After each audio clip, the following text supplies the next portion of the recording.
안녕하십니까 여러분. 사회문제 해결을 위한 정책 디자인 강의를 시작하겠습니다. 우리는 지난 시간에 걸쳐 문제 해결의 여정을 위해 중요한 증거들을 수집했습니다. 이제 여러분의 손에는 문제에 대한 거의 모든 증거 자료가 준비된 셈입니다. 그렇다면 이제 이 증거들을 바탕으로 바로 해결책을 찾으면 되는 걸까요? 여기서 잠시 병원 응급실에 대한 이야기를 하나 들려드릴까 합니다. 한 병원의 응급실이 환자들의 긴 대기 시간 때문에 끊임없는 불평에 시달렸습니다. 여러분이 이 문제를 해결해야 하는 병원의 원장님이시라면 가장 먼저 무엇을 떠올리시겠습니까? 아마 대부분의 의사나 간호사를 더 채용하기, 진료실을 확장하기와 같은 막대한 예산과 시간이 드는 해결책을 생각했을 것입니다. 하지만 한 정책 디자인 컨설턴트가 문제를 전혀 다르게 바라보았습니다. 환자들의 진짜 문제는 대기의 절대적인 시간이 아니라 언제 진료를 받을지 모르는 불안감과 혼란스러운 경험이 아닐까. 이 관점에서 나온 해결책은 의사를 늘리는 것이 아니었습니다. 먼저 도착한 순서대로 환자를 기다리게 하는 대신 간호사가 1분 내로 환자의 상태를 확인하고 분류하는 시스템을 강화했습니다. 그리고 대기실 전광판에 내 앞에 몇 명이 남았는지를, 그리고 내가 언제 의사 선생님을 만날 수 있는지를 실시간으로 시간을 보여주어서 불확실한 기다림을 예측 가능한 기다림으로 바꾸었습니다. 실제 의사를 만나는 시간은 똑같았지만 환자들의 불만은 극적으로 줄어들었습니다. 이것이 바로 이번 수업의 핵심입니다. 엉뚱한 문제에 대한 완벽한 해결책은 실패이지만 올바른 문제에 대한 적절한 해결책은 혁신이 될 수 있습니다. 그렇다면 여러분의 팀 프로젝트로 돌아와 봅시다. 지금 여러분이 해결하려는 문제는 혹시 대기 시간이 긴 응급실이 아닐까요?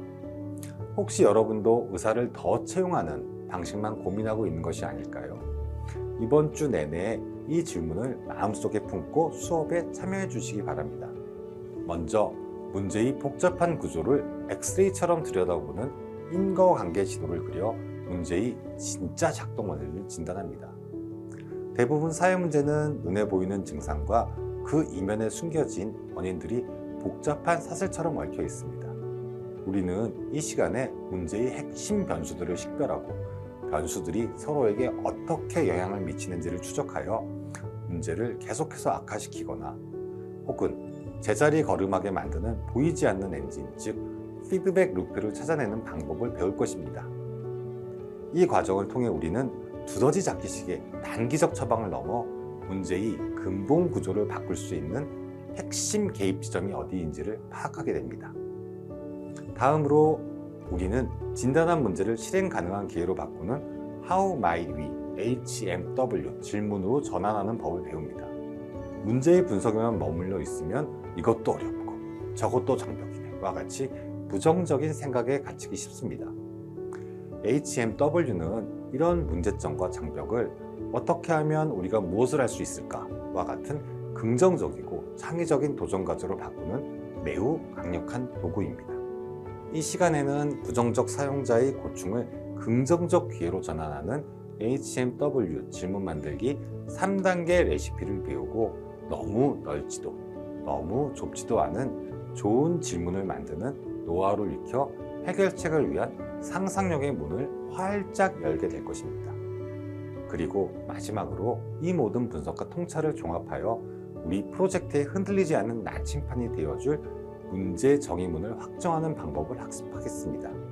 훌륭한 문제 정의문은 우리 팀이 누구의, 무엇을, 왜, 즉 who, what, why에 포커스를 맞추어서 해결해야 하는지를 단 하나의 문장으로 명확하게 보여줍니다.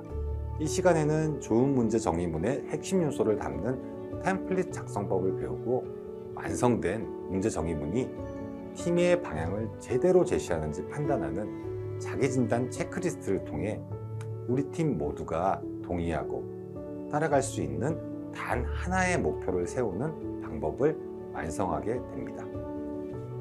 이번 주 학습을 통해서 우리는 문제 해결의 가장 중요한 첫 단추, 바로 올바른 문제를 찾아내는 날카로운 눈을 갖게 될 것입니다.